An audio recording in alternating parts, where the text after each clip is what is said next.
Can you imagine living your entire life with a metal inside your body? Sounds scary, right? But in the United States, more than 20 million people suffering with bone fractures are being treated per year with a metal fixation device.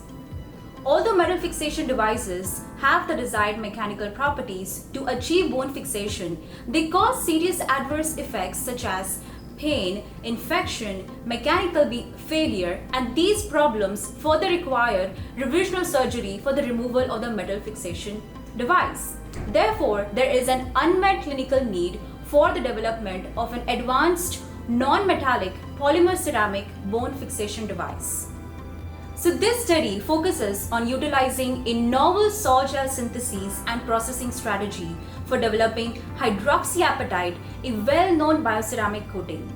The novel sol gel chemistry approach taken herein allows for the creation of hydroxyapatite dip coatings of extremely high quality.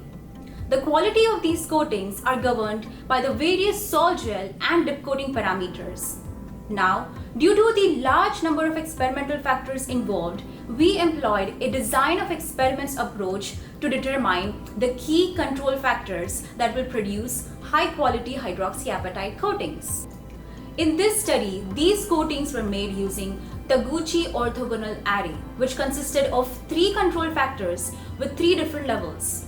And these coatings were characterized using optical microscopy, SEM, FTIR, ellipsometry, and X-ray diffraction.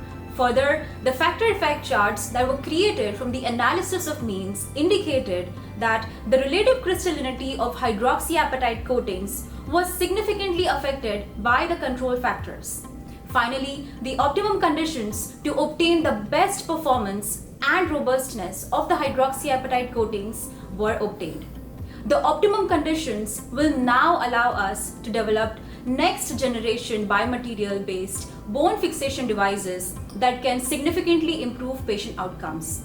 So stay tuned to know more about the optimum conditions during my poster presentation.